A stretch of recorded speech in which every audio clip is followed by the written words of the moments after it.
പക്ഷേ സഹോദരിമാരെ ചിന്തിക്കും അത് പുരുഷന്മാരല്ലയോ? പണം സമ്പാദിക്കുന്നത് അവരാണ്, ചെലവഴിക്കുന്നതും അവര് തന്നെയാണെന്ന് ചിന്തിക്കുന്നവരുണ്ടെങ്കിൽ പ്രിയമുള്ളവരെ, അറബ് രാജ്യത്തിന്റെ മണ്ണുകളിലൂടെ പാടുപെട്ട് അധ്വാനിക്കുന്ന സമ്പാദ്യങ്ങളില്ലയോ?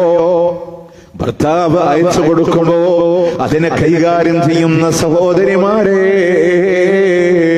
ഒരു രൂപയുടെ നാണയത്തൊട്ട് ഹറാമായ മാർഗത്തിലൂടെ ചെലവഴിച്ചിട്ടുണ്ടെങ്കിൽ അള്ളാന്റെ മുമ്പിൽ കണക്ക് ബോധിപ്പിക്കാതെ കാൽപാദങ്ങളെ ചലിപ്പിക്കാൻ അള്ളാഹു അനുവാദം നൽകുകയില്ല. പ്രിയമുള്ളവരെ, ജീവിതത്തിന്റെ മുഴുവനും അള്ളാഹു ഹിസാബ് നടത്തുമെന്നാണ്. ജീവിതത്തിലൂടെ ചെയ്തു പോയ മുഴുവൻ കാര്യങ്ങളോ നേർക്ക് നേരെ റബ്ബ് ചോദ്യം ചെയ്യുന്നുണ്ട്. മീസാനിലൂടെ തൂക്കി നോക്കുന്നുണ്ട്. വൽവസനു യൗമഇദിനിൽ ഹഖ്, അന്ന് മീസാൻ എന്നുള്ളത് സത്യമാണ്, അന്ന് മീസാൻ എന്നുള്ളത് സത്യമാണ്. ഫമാ സഖലത് മവാസീനുഹു ഫൗലൈക ഹുമുൽ മുഫ്ലിഹൂൻ, അന്ന് ആരുടെ മീസാൻ കനം കൂടിയോ അവരാണ് വിജയിച്ചിട്ടുള്ളത് എന്നാണ്. വമൻ ഖഫ്ഫത മവാസീനുഹു, അന്ന് ആരുടെ മീസാൻ കനം കുറഞ്ഞു പോയോ ഫൗലൈക അല്ലദീന ഖസിറൂ അൻഫുസഹും, അവരെ സ്വന്തം ശരീരങ്ങളോട് നഷ്ടം പ്രവർത്തിച്ച ആളുകളാണ്. ബിമാ കാനൂ ബിആയാതിനാ യക്ദിബൂൻ, അല്ലാഹുവിന്റെ ദൃഷ്ടാന്തങ്ങളെ കളവാക്കിയതായ ആളുകളാണ്, അവർ നഷ്ടം പ്രവർത്തിച്ചതായ ആളുകളാണ്. അതുകൊണ്ട് റബ്ബ് തൂക്കിക്കണക്കാക്കുന്നുണ്ട്, ഗ്രന്ഥരൂപത്തിലൂടെ ബോധ്യപ്പെടുത്തുന്നുണ്ട്. ആ ഒരു ഹിസാബിനെ മനസ്സിലൂടെ കൊണ്ടുവന്നിട്ട് വേണേ ഈ ദുനിയാവിലൂടെ പ്രവർത്തനങ്ങൾ ചെയ്യാൻ. അള്ളാന്റെ മുമ്പിൽ കിടന്നവരോലെ എല്ലാ തെറ്റുകളാവട്ടെ, ശരികളാവട്ടെ, നന്മകളാവട്ടെ, തിന്മകളാവട്ടെ, എല്ലാം അള്ളാന്റെ മുമ്പിലൂടെ കൊണ്ടുവരപ്പെടുകയാണ്. ആ ഭയമുണ്ടാകേണ്ടത് ഈമാനിന്റെ ലക്ഷണമാണ്, ഈമാനിന്റെ ലക്ഷണമാണ്. ഞാൻ ചെറിയ ഉദാഹരണങ്ങൾ മാത്രം പറയാം. എന്തിനെന്നറിയോ? നമ്മളിലേക്ക് നമ്മളൊന്ന് താരതമ്യം ചെയ്യാൻ വേണ്ടിയിട്ട്. നോക്കേ, മുഹമ്മദ് റസൂലുള്ളാഹി സ്വല്ലല്ലാഹു അലൈഹി വസല്ലം മഅസൂമായ പ്രവാചകനാണ്. തെറ്റുകുറ്റങ്ങളില്ല, പാപങ്ങളില്ല. ആ മുത്തുനബി നാളെ സ്വർഗീയ കവാടത്തിൽ ആദ്യമായി വന്നു നിൽക്കുന്നത് അല്ലാഹുവിന്റെ ഹബീബാണ്. സ്വർഗത്തിൽ ആദ്യമായി പ്രവേശിക്കുന്നതും അല്ലാഹുവിന്റെ മുത്ത് റസൂലാ. സ്വർഗത്തിൽ അല്ലാഹു കൊട്ടാരം പണിത് കാത്തിരിക്കുന്നതും ആ പ്രവാചകനെയാണ്. അത്ര വലിയ സ്ഥാനമുണ്ട് റസൂലുള്ളാഹിക്ക്. ആ പ്രവാചകൻ ഒരിക്കൽ അബ്ദുല്ലാഹ് ഇബ്നു മസ്ഊദ് റളിയല്ലാഹു അൻഹുവിനോട് പറഞ്ഞു, അബ്ദുല്ലാഹ്, എനിക്കൊന്ന് ഖുർആൻ ഓതി തരോ, ഖുർആൻ ഓതി തരോ? അദ്ദേഹം പറഞ്ഞു, റസൂലേ, ഈ ഖുർആൻ ഇറങ്ങിയത് അങ്ങേക്കല്ലേ, അങ്ങനെയുള്ള താങ്കൾക്ക് വേണ്ടി ഞാൻ ഖുർആൻ ഓതി തരണോ? അല്ലാഹുവിന്റെ ഹബീബ് പറയാണ്, റഅബതി അന്നസ്മഅഹു മിൻ ഗൈരിഹി, മറ്റൊരാളിൽ നിന്ന് കേൾക്കാനുള്ള കൊതി കൊണ്ടാണ് അബ്ദുല്ലാഹ്, മറ്റൊരാളിൽ നിന്ന് കേൾക്കാനുള്ള കൊതി കൊണ്ടാണ് അബ്ദുല്ലാഹ് ഇബ്നു മസ്ഊദ് റളിയല്ലാഹു അൻഹു പറയാണ്, സൂറത്തുൽ നിസാ ഓതി ഞാൻ ഇതുവരെ എത്തുമ്പോ വല്ലാത്തൊരു തേങ്ങൽ കേട്ടുകൊണ്ട് എന്റെ തല ഞാൻ ഉയർത്തി നോക്കുമ്പോ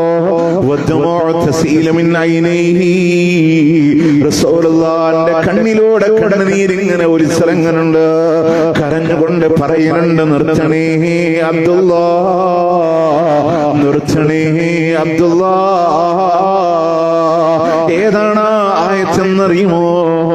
സൂറത്തുൽ നിസായിലെ 41-ാമത്തെ ആയത്തിലെയോ, ഫകൈഫ ഇദാ ജീനാ മിൻ കുല്ലി ഉമ്മത്തിൻ ബിശഹീദിൻ വജീനാ ബിക അലാ ഹൗലാഇ ഷഹീദാ. ഓരോ ഉമ്മത്തിനും സാക്ഷിയായി അവരുടെ പ്രവാചകന്മാരെ കൊണ്ടുവരുമ്പോ, റസൂലേ, അങ്ങയുടെ ഉമ്മത്തിന്റെ സാക്ഷിയായി അങ്ങയെ കൊണ്ടുവന്നാൽ എന്തായിരിക്കും അവസ്ഥ എന്ന റബ്ബിന്റെ ചോദ്യത്തിന് മുമ്പിൽ അള്ളാന്റെ ഹബീബ് തകരുകയാണ്. അള്ളാന്റെ മുത്തുനബി കരഞ്ഞു പോയെന്നാണ്. ആലോചിച്ചിട്ടുണ്ടോ നമ്മള്? എന്താ പറഞ്ഞത്? റസൂലുള്ളാഹിനെ പരലോകത്തെ സാക്ഷിയായി കൊണ്ടുവന്നാൽ മുഹമ്മദ് നബിയെ താങ്കളുടെ അവസ്ഥ എന്താ എന്ന ചോദ്യത്തിലെ അള്ളാന്റെ ഹബീബ് തകർന്നു. നമ്മളെപ്പോലുള്ള സാധാരണക്കാരെ ജീവിതത്തിലൊക്കെ നോക്കി ശരിയും തെറ്റുകളും ഒക്കെ മാറി മറിഞ്ഞ് സംഭവിക്കുന്ന നമ്മൾ അള്ളാന്റെ മുമ്പിൽ എത്തുമ്പോ നമ്മുടെ അവസ്ഥ എന്താ ചിന്തിച്ചിട്ടുണ്ടോ? നാളെ സ്വർഗത്തിന്റെ 8 കവാടങ്ങളിലൂടെ വിളിക്കപ്പെടുന്ന സഹാബിയുണ്ട്. മഹാനായ അബൂബക്കർ സിദ്ദീഖ് റളിയല്ലാഹു അൻഹു റസൂലുള്ളാഹിന്റെ സ്വഹാബിയാണ്. കൂട്ടുകാരൻ ഖുർആൻ അഭിസംബോധന ചെയ്ത സഹാബിയാണ്. നോക്കണേ നിങ്ങൾ, അബൂബക്കർ സിദ്ദീഖ് റളിയല്ലാഹു അൻഹു അശ്റഫുൽ മുബശ്ശിരീങ്ങളിലെ സ്വർഗ്ഗം കൊണ്ട് സന്തോഷ വാർത്ത അറിയിക്കപ്പെട്ട ആളല്ലയോ? ഒരു മൺകട്ട കയ്യിലെടുത്തിട്ട് പറയാണ്, യാ ലൈതനീ കുന്തു ഹാദിഹി തിബ്ന, ഇതുപോലൊരു മൺകട്ട ഞാനായിരുന്നെങ്കിൽ അല്ലാഹുവിന്റെ വിചാരണ എനിക്ക് നേരിടേണ്ടി വരില്ലല്ലോ എന്ന് പേടിച്ചു പോയത് അബൂബക്കർ സിദ്ദീഖ് റളിയല്ലാഹു അൻഹു ആണ്. നമ്മളിൽ അത്ര അമലൊന്നുമില്ല. ഒരു ഗ്യാരണ്ടി നമ്മുടെ ലൈഫിനില്ല. 1000-ൽ ഒരാളാണ് പിന്തലമുറക്കാരിൽ നിന്ന് സ്വർഗത്തിലേക്ക് നയിക്കപ്പെടുന്നത് എങ്കിൽ ബാക്കി 999 നരകത്തിലാണെങ്കിൽ ആ 1000-ൽ ഓരോന്നായി തീരാനാണ് ഞാൻ നിങ്ങളൊക്കെ അധ്വാനിക്കണത് എന്നുണ്ടെങ്കിൽ നമ്മളുടെ അവസ്ഥ എന്താ? പക്ഷെ ഭയം വരുന്നുണ്ടോ? മരച്ചില്ലകളിൽ ഇങ്ങനെ പാറിക്കളിക്കുന്ന പക്ഷികളെ കണ്ടപ്പോ അബൂബക്കർ റളിയല്ലാഹു പറഞ്ഞൊരു വാക്കുണ്ട്, നിങ്ങളുടെ സന്തോഷത്തോട് അങ്ങോട്ടും ഇങ്ങോട്ടും പാറിക്കളിക്കുന്നുണ്ട്, ഞാനും ഒരു പക്ഷിയാണെങ്കിൽ എനിക്ക് അല്ലാഹുവിന്റെ ഹിസാബ് നേരിടേണ്ടി വരില്ലല്ലോ എന്നാ ഭയണ്ട്. നോക്കണേ നിങ്ങൾ, ഉമർ ഇബ്നു ഖത്താബ് റളിയല്ലാഹു അൻഹു മദീനയുടെ മസ്ജിദുൻ നബവിയുടെ മിമ്പറിൽ അല്ലാഹുവിന്റെ മുത്ത് റസൂൽ പറഞ്ഞു, സ്വർഗ്ഗത്തിന്റെ മനോഹരമായ അരുവിയുടെ ഓരത്ത് സുന്ദരമായ വെള്ളക്കൊട്ടാരം കാണിച്ചു തന്നു അല്ലാഹ്. ഇതാരുടെ കൊട്ടാരമാണെന്ന് ചോദിച്ചപ്പോ മറുപടി പറഞ്ഞു, അതിന്റെ ഉമറിനുള്ള കൊട്ടാരമാ. അതിലേക്ക് കയറി നോക്കാനുള്ള മോഹം തോന്നി, പക്ഷേ ഞാനാ കൊട്ടാരത്തിലൂടെ കയറിയില്ല.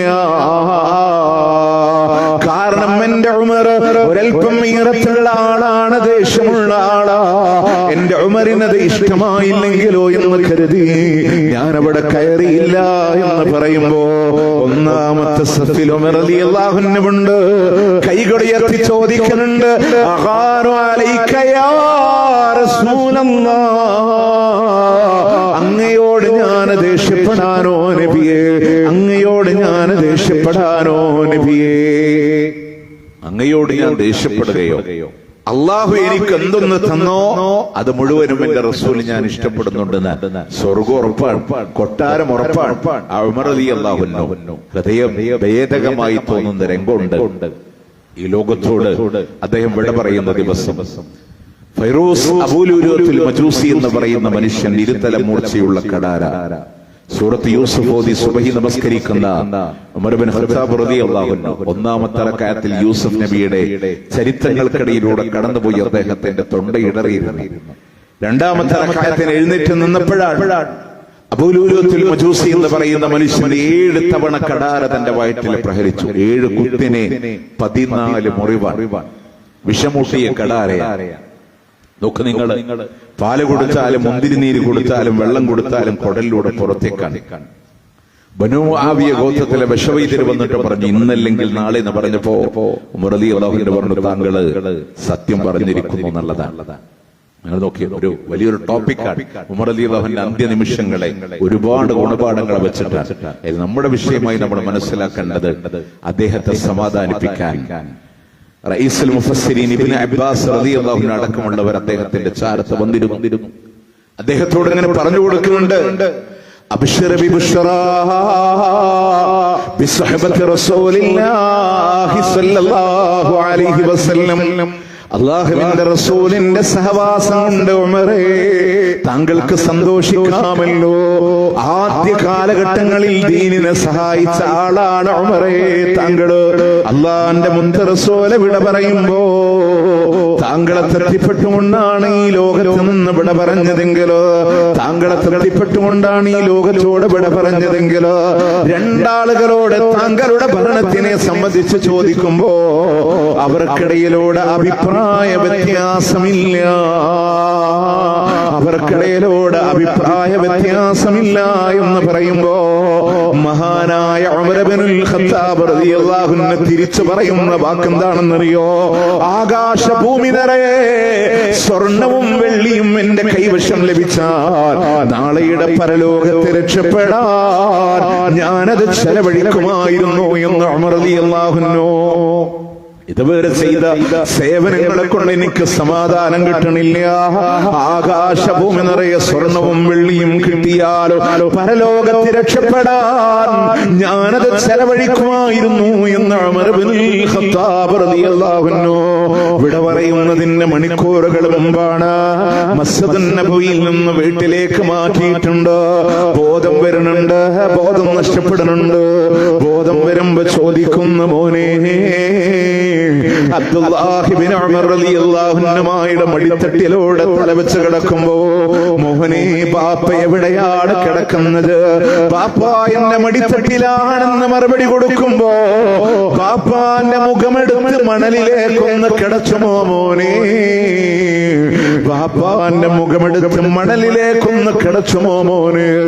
ഈ രക്തം വാർന്ന ഉമറിന്റെ അവസാന നിമിഷത്തിലെ കിടത്തം കണ്ടിട്ട് എന്റെ റബ്ബിന് എന്നോട് കരുണ തോന്നിയാലോ, സക്കറാത്തിന്റെ വേദനയില്ലല്ല ഇളവ് തന്നാലോ, പരലോകത്ത് റബ്ബെനിക്ക് റഹ്മത്ത് തന്നാലോ, ആരാണ് പറയുന്നത്? ഉമർ ഇബ്നുൽ ഖത്താബ്. സ്വർഗം കൊണ്ട് സന്തോഷ വാർത്തയല്ലയോ, കൊട്ടാരം കൊണ്ട് അള്ളാന്റെ മുത്തനബി വഹി അറിയിച്ചു പോയ മഹാനായ ഖലീഫയല്ലയോ. പക്ഷെ ഭയമുണ്ടവരുടെ ജീവിതങ്ങളിൽ ആലോചിക്കണ്, എന്തുണ്ട് നമ്മളുടെ ജീവിതങ്ങളിലോട്? അള്ളാഹുവിന്റെ മലായികത്തുകൾ പോലും ലജ്ജിച്ചു പോയ മഹാൻ ഉസ്മാൻ ഇബ്നു അഫ്ഫാൻ റളിയല്ലാഹു അൻഹു ഇരുപ്രകാശത്തിന്റെ ഉടമകളാ, അശ്റഫുൽ മുബശ്ശിരീൻകളിൽ മദീനയുടെ മസ്ജിദുൻ നബവിയിൽ വെച്ചുകൊണ്ട് അദ്ദേഹം അവിടെ നിന്ന് ലോകത്തിന്റെ മുത്ത് പറഞ്ഞത് ഉസ്മാൻ സ്വർഗത്തിലുണ്ട്. അബൂബക്കറിന്റെ ഉമറിന്റെ പേര് പറഞ്ഞുകൊണ്ട് അനാബ അബൂബക്കർ ഉമർ എന്ന് പറഞ്ഞിട്ട് മൂന്നാമത് മുത്തനബി സ്ഥാനം കൊടുത്ത മഹാനുണ്ടെങ്കിൽ ഉസ്മാൻ ഇബ്നു അഫ്ഫാൻ റളിയല്ലാഹു അൻഹു. നോക്കണേ നിങ്ങൾ, ഖബറെന്നു കേട്ടാൽ തൽക്ഷണം ഞെട്ടേണ്ടതാ, കണ്ടാലുടൻ വാ വിട്ടു നീ കരയേണ്ടതാ. ചോദിച്ചു എന്താണിപ്പോഴും ഇത് കണ്ട് വിലപിക്കുവാൻ യാ സയ്യിദി വിറകൊണ്ടേ? നരകത്തെ ഓർത്താൽ പോലുമില്ലത് ഞങ്ങളിൽ, അതിലുപരിയാണോ ഖബർ കണ്ടാൽ നിങ്ങളിൽ? ഖബർ കാണുമ്പോ വല്ലാതെ പൊട്ടിക്കരയുന്ന ഉസ്മാൻ റളിയല്ലാഹു അൻഹു. മറ്റുള്ള സ്വഹാബത്ത് പറയാ, നരകത്തെ ഓർത്തിട്ട് പോലും ഞങ്ങൾ ഇതുപോലെ കരയാറില്ല, പിന്നെ എന്തിനാണ് ഖബർ കാണുമ്പോ ഇങ്ങനെ കരയുന്നത് എന്ന് ചോദിക്കുമ്പോ സ്വഹീഹുൽ ബുഖാരിയിലൂടെ ഹദീസ് കാണുക. ഇദാ വഖഫ അലാ ഖബരിൻ ബക്കാ എന്ന് പറയുന്ന ഹദീസിൽ ഉസ്മാൻ റളിയല്ലാഹു അൻഹു പറയാണ്, മുത്തനബി നമ്മളോട് പഠിപ്പിച്ചത് ഇന്നൽ ഖബറ അവ്വല മൻസിലി മിൻ മനാസിലിൽ ആഖിറ, പാരത്രികമായ ഭവനങ്ങളുടെ ആദ്യത്തെ വീടാണ് ഖബർ. അവിടെ വിജയിച്ചോ ബാക്കിയെല്ലാം വിജയിച്ചു പോയതല്ല, അവിടെ പരാജയപ്പെട്ടു പോയോ ബാക്കിയെല്ലാം പരാജയപ്പെട്ടു പോയെന്നാണ്. എന്തൊക്കെ ചെയ്തു ജീവിതങ്ങളിലൂടെ നമ്മളെ പോലെ തെറ്റുകൾ ചെയ്തു പോയ ആളുകളാണോ? പ്രിയമുള്ളവരെ, വഖഫിന്റെ വിഷയം പഠിക്കുന്നവരാണ് നമ്മളെന്നുണ്ടെങ്കിൽ ജൂതന്റെ കയ്യിൽ റൂമാ കിണർ കാണിച്ചുകൊണ്ട് അവിടുന്ന് മുസ്ലിമീങ്ങളോട് വെള്ളം കുടിക്കുന്നുവെങ്കിൽ പണം കൊടുത്തിട്ടല്ലാതെ വെള്ളം കുടിക്കാൻ പാടില്ല എന്ന് ജൂതന് ശാഠ്യം പിടിച്ചപ്പോ മസ്ജിദുൻ നബവിയുടെ പടിഞ്ഞാറ് ഭാഗത്തുള്ള റൂമാ കിണർ ആരിത് മുസ്ലിങ്ങൾക്ക് വേണ്ടി ദാനം കൊടുക്കുമെന്ന് ചോദിക്കുമ്പോ ഉസ്മാൻ ഇബ്നു അഫ്ഫാൻ റളിയല്ലാഹു അൻഹു കടന്നു വന്നുകൊണ്ട് പറയുന്നുണ്ട്, നബിയേ, അവനെന്ത് വില ചോദിച്ചാലും വേണ്ടില്ല, ഞാനത് വാങ്ങിത്തരാമെന്ന് പറഞ്ഞു. അധിക വിലക്ക് വേണ്ടി റൂമാ കിണർ വഖഫ് ചെയ്തിട്ടുണ്ടെങ്കിലോ? പ്രിയമുള്ളവരെ, 2017 സൗദി ഗവൺമെന്റിന്റെ ഔദ്യോഗിക സൈറ്റുകളിൽ അവർ പറയാണ് ഇന്നും റൂമാ കിണറിലെ വെള്ളം ഉപയോഗപ്പെടുത്തുന്നുണ്ട് എന്ന്. പക്ഷെ വീണ്ടും നമുക്ക് പുതിയ അപ്ഡേഷനുകളിലൂടെ കാണാൻ പറ്റും, ജനങ്ങൾക്ക് ജലലഭ്യതകൾ ഉള്ളത് കൊണ്ട് തന്നെ അവരുടെ കൃഷികൾ നനയ്ക്കാ ഇന്ന് റൂമാ കിണറിന്റെ വെള്ളം ആവശ്യമില്ലാത്തത് കൊണ്ട് ഔഖാഫിന്റെ കയ്യിൽ നിന്ന് കൃഷി വകുപ്പ് മക്തബ്, അവിടെ നിന്ന് സിറാഅത്ത്, അവിടെ കൃഷി വകുപ്പ്, അവിടെ വിസാറത്തു സിറാ, കൃഷി വകുപ്പ് അതിനെ റെന്റിന് വേണ്ടി വാങ്ങിയിരിക്കുകയാണ്. മാസാമാസം പണം കൊടുത്തുകൊണ്ട് റൂമാ കിണറെന്ന വഖഫിനെ അവരിതാ റെന്റ് കൊടുത്ത് സ്വീകരിക്കുന്നത് എന്തിനാണെന്നറിയോ? 15,500 വരുന്ന ഈത്തപ്പന മരങ്ങൾ വെച്ച് നട്ടിട്ട് ഈ വെള്ളം കൊണ്ടാണ് 15,500 ഈത്തപ്പനകൾ നനക്കുന്നതെങ്കിലോ 15,500 ഈത്തപ്പനകളിലെ മുഴുവൻ ഈത്തപ്പഴങ്ങളോ ജനങ്ങൾക്കുള്ള ദാനമാണ് എന്നുണ്ടെങ്കിലോ എന്റെ പ്രിയമുള്ളവരെ, അന്ന് ഉസ്മാൻ റളിയല്ലാഹു അൻഹു ചെയ്ത വഖഫ് ഇന്ന് നമ്മളെ കല്ലിടും മിന്ന മണ്ണിൽ സംസാരിക്കുമ്പോ അതിന്റെ പുണ്യം അദ്ദേഹത്തിന്റെ ഖബറിലേക്ക് ഒഴുകുന്നുണ്ടെങ്കിലോ, ഇത്രമാത്രം പുണ്യം ചെയ്ത് വെച്ച ഉസ്മാൻ റളിയല്ലാഹു അൻഹു ഖബറിന്റെ മുന്നിലൂടെ കരയുന്നുണ്ടെങ്കിലോ നമ്മൾ ആലോചിക്കേണ്ട എന്താ? ആ ഭയം നമ്മുടെ കടന്നു വരണില്ല. ഇല്ല. മഹാനായ അലി ഇബ്നു അബീ ത്വാലിബ് റളിയല്ലാഹു അൻഹു അങ്ങനെ നോക്ക് നിങ്ങള്, മദീനയിലെ മസ്ജിദുൻ നബിയുടെ ഓരത്തെ ടെന്റ് കെട്ടി ജീവിച്ച പട്ടിണിക്കോലം അസ്ഹാബ് സുഫയിൽപ്പെട്ട മഹാനായ അബൂ ഹുറൈറ റളിയല്ലാഹു അൻഹു. നമ്മളൊക്കെ സമാധാനത്തിലിരിക്കാം അല്ലേ? ഈ പോണ ജീവിതം കൊണ്ട് രക്ഷപ്പെടുന്ന അല്ലേ? അദ്ദേഹത്തിന് ഈ വഖഫിന്റെ വിഷയമൊക്കെ ഇങ്ങനെ ചർച്ച വന്നപ്പോ അൽഹംദുലില്ലാ നമുക്കിപ്പോ ഖുതുബകളിലൊക്കെ ആളുകൾക്ക് വഖഫ് എന്താന്ന് പഠിപ്പിക്കാനും അറിയാനൊക്കെ പറ്റി. നമ്മളാരത് മനസ്സിലാക്കാത്തോണ്ട പ്രഗത്ഭരായ സ്വഹാബത്തൊക്കെ ജാബിർ റളിയല്ലാഹു അൻഹു പറയാ, കഴിയുന്ന സ്വഹാബികളൊക്കെ വഖഫ് ചെയ്തു, റസൂലുള്ളാഹി വഖഫ് ചെയ്തു. അങ്ങനെ എല്ലാരും വഖഫ് ചെയ്തു. അബൂ ഹുറൈറ എന്ന പേര് കേൾക്കുമ്പോ ഒന്നുമില്ലാത്ത സാധു മനുഷ്യൻ പോലും തന്റെ ഒരു വീട് അള്ളാന്റെ മാർഗത്തിൽ വഖഫ് ചെയ്ത മഹാന. കഴിഞ്ഞ ആഴ്ച ഖുതുബൊക്കെ പറഞ്ഞപ്പോൾ ഒരു സഹോദരൻ 27 സെന്റ് അൽഹംദുലില്ലാഹ് പള്ളിക്കൊരു വരുമാനമാവാൻ വേണ്ടി അദ്ദേഹം വഖഫ് ചെയ്തു. അള്ളാഹു കബൂൽ ചെയ്യുമാറാവട്ടെ. നമ്മളും വഖഫ് ചെയ്യുന്ന ആളുകളായിട്ട് മാറണം. എന്താന്ന് പഠിക്കാൻ, അതിന്റെ ഇനങ്ങളെ പഠിക്കാൻ, കുടുംബത്തിന് വേണ്ടി വഖഫുണ്ട്, പൊതുജനങ്ങൾക്ക് വേണ്ടി വഖഫുണ്ട്. അതൊക്കെ മനസ്സിലാക്കി പഠിച്ച് ഇൻഷാ അല്ലാഹ് നമുക്ക് മരിച്ചു കഴിഞ്ഞാൽ പുണ്യം നേടാനുള്ള ഒരു അവസരം ഉണ്ടാക്കാനാണ് ഞാൻ പറഞ്ഞത്. അബൂ ഹുറൈറ റളിയല്ലാഹു അൻഹു രാത്രിയിലെ പ്രവാചകനിൽ നിന്ന് പഠിക്കുന്ന ഹിഫ്ളുകളൊക്കെ അദ്ദേഹം രാത്രി 3 പകുത്തു വെച്ച് ഒരു ഭാഗം ഹിഫ്ള് ചെയ്യും, ഒരു ഭാഗം അദ്ദേഹം വിശ്രമിക്കും, ഒരു ഭാഗം അല്ലാഹുവിന് വേണ്ടി രാത്രി നമസ്കാരം നിർവഹിക്കും.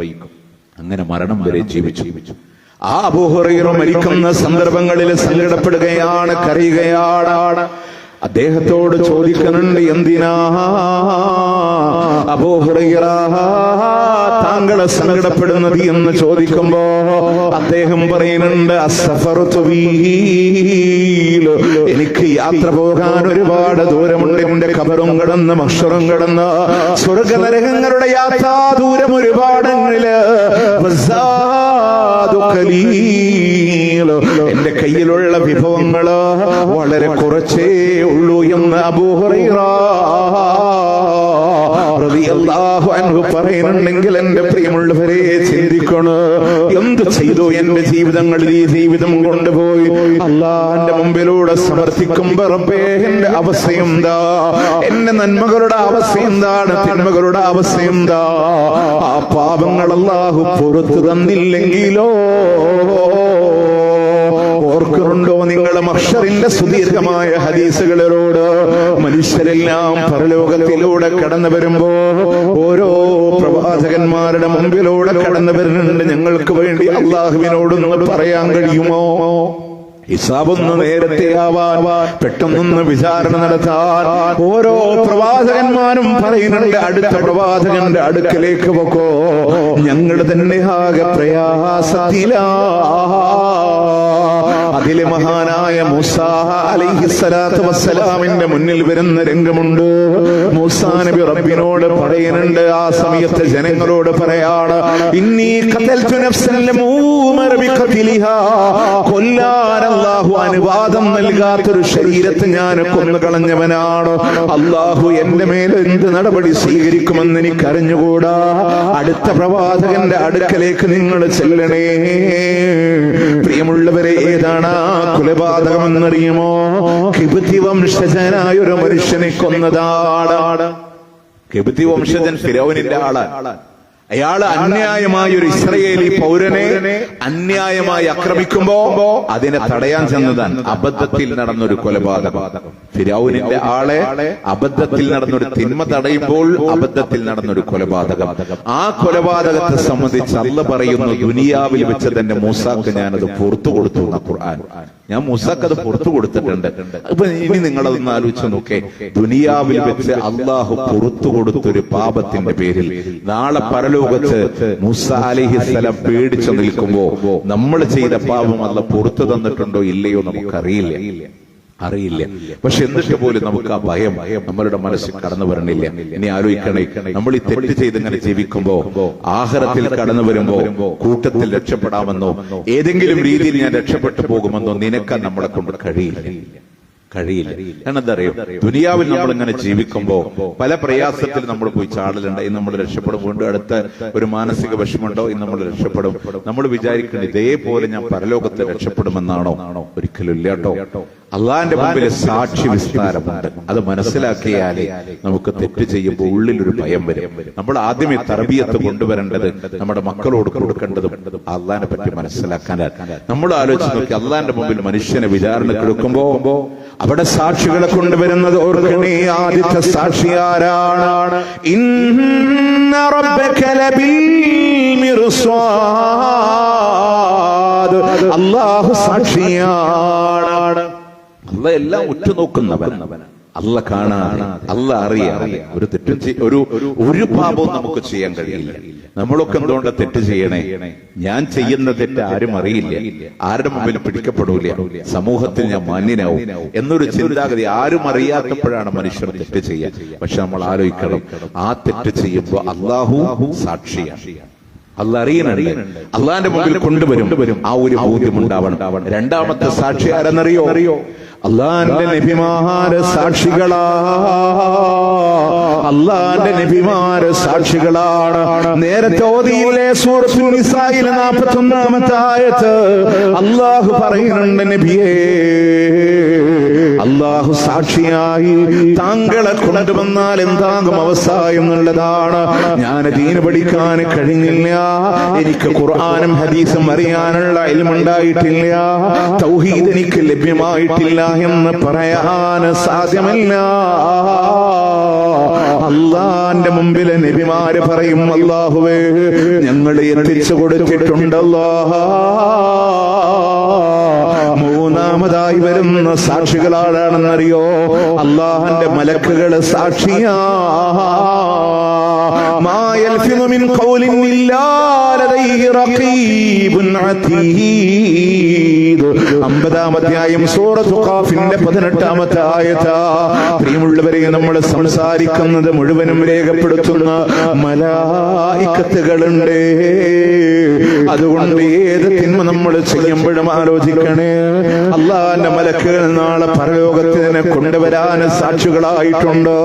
നാലാമത്തെ സാക്ഷി ആരാണെന്നറിയുമോ? ഗ്രന്ഥങ്ങൾ സാക്ഷികളായി കൊണ്ടുവരികയാണ്. സൂറത്തുൽ കഹ്ഫിലോട് ധാരാളമായി നമ്മൾ ഓതിയവരായിരിക്കാം. ഗ്രന്ഥങ്ങളിലൂടെ അള്ളാഹു ബോധ്യപ്പെടുത്തുമ്പോ മനുഷ്യൻ പറയുന്നുണ്ട്, മാലിഹാദൽ കിതാബ്, ഇതെന്തോരു ഗ്രന്ഥമാണ് റബ്ബേ, ലാ യുഅദിറു സ്വൈറത്തുൻ വലാ കബീറത്തുൻ ഇല്ലാ അഹ്സാഹാ. ചെറുതും വലുതുമായിട്ടൊന്നുമേ നീ ഒഴിവാക്കിയിട്ടില്ലല്ലോ അല്ലാഹ്. നിസ്സാരമെന്ന് കരുതിയത്, ചെറുതല്ലേ എന്ന് കരുതിയത്, ആരാരും കാണില്ല എന്ന് കരുതി പോയത് മുഴുവനും അല്ലാഹുവിന്റെ കോടതിയിലൂടെ ഹാജരാക്കപ്പെടുകയാണ്. അഞ്ചാമതൊരു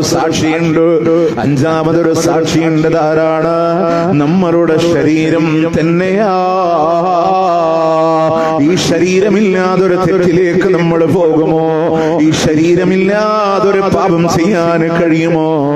ഖുർആനിലെ സൂറത്ത് യാസീനിൽ അല്ലാഹ് പറയുന്നുണ്ട്, അൽയൗമ നഖ്തിമു അലാ അഫ്വാഹിഹിം വതുകല്ലിമുനാ ഐദീഹിം വതശ്ഹദു അർജുലുഹും ബിമാ കാനൂ യക്സിബൂൻ. അവരുടെ വായകളെ സീൽ വെക്കുമ്പോ കൈകൾ സംസാരിക്കുന്ന കാലുകൾ സാക്ഷി പറയുന്ന നാടാ. അല്ലാഹു അവരുടെ വായകളെ സീൽ വെക്കുമ്പോ കൈകൾ അല്ലാഹുവിനോട് സംസാരിക്കുകയാണ്, കാലുകൾ അല്ലാഹുവിനോട് സാക്ഷി പറയുകയാ. പ്രിയമുള്ളവരെ, ഒന്നുകൂടെ മനോഹരമായി അല്ലാഹു പറഞ്ഞത് സൂറത്ത് ഫസ്സിലത്തിലൂടെ കാണാ. അന്ന് റബ്ബിനോട് സാക്ഷി പറയുന്നത് ആരാണെന്നറിയുമോ? സമഉഹും വഅബ്സ്വാറുഹും വജുലൂദുഹും. അവരുടെ കേൾവികളും അവരുടെ കാതുകളും അവരുടെ കണ്ണുകളും അവരുടെ തൊലികളും അല്ലാഹുവിനോട് സാക്ഷി പറയുന്നുണ്ട്. കണ്ണ് പറയുന്നുണ്ട്, അല്ലാഹ് എന്നെ കൊണ്ടാണ് കണ്ടുപോയത് റബ്ബേ. ആരാരും അറിയാതെ കണ്ടുപോയ ഹറാമുകളോട് അള്ളാന്റെ കോടതിയിലൂടെ കണ്ണ് പറയുന്നുണ്ടല്ലോ, എന്നെ കൊണ്ടാണ് കണ്ടുപോയത് റബ്ബേ. വിരലോളം വലിപ്പമുള്ള ഹെഡ്സെറ്റുകള് കാതുകളിലൂടെ തിരികെ വെച്ച് ആരാരും അറിയാതെ നിശയുടെ നിശബ്ദതകളിലൂടെ കേട്ടുപോയ ഹറാമുകളോട് അവന്റെ കാത് പറയുന്നുണ്ടല്ലോ, എന്നെ കൊണ്ടാണ് കേട്ടുപോയതല്ലോ. അവന്റെ തൊലികൾ പറയുന്നുണ്ട്, റബ്ബേ എന്നെ കൊണ്ടാണ് തൊട്ടുപോയതല്ലോ. ഒരു അന്യ പുരുഷനെ അന്യ സ്ത്രീയെ തെറ്റായ രീതിയിലൂടെ തൊടുന്നതിനേക്കാളും നല്ലത് അവന്റെ മൂർധാവിലൂടെ ആണി അടിച്ചിറക്കലാണെന്ന് നബിയുനാ റസൂലുള്ളാഹി സ്വല്ലല്ലാഹു അലൈഹി വസല്ലം. കണ്ണും കേൾവിയും തൊലികൾ വരെ അല്ലാഹുവോട് സാക്ഷി പറയുകയാ. അവസാനം ഈ മനുഷ്യനെ നരകത്തിലേക്ക് വലിച്ചെറിയുമ്പോ അവന്റെ തൊലികൾ അല്ലാഹുവോട് ആ മനുഷ്യനോട് ചോദിക്കുന്നുണ്ട്, ലിമ ശഹിദും അലൈനാ, എന്തിനാ നമുക്കെതിരെ സാക്ഷി പറഞ്ഞത്? എന്തിനാ നമുക്കെതിരെ സാക്ഷി പറഞ്ഞത്? എന്തിനാണ്? ഖാലൂ അന്തക കുല്ല ശൈ, എല്ലാ വസ്തുക്കളെയും സംസാരിപ്പിച്ച റബ്ബാണ് എന്നെയും സംസാരിപ്പിച്ചതെന്ന് തൊലികൾ അവനോട് മൊഴി കൊടുക്കുമെന്നാണ്.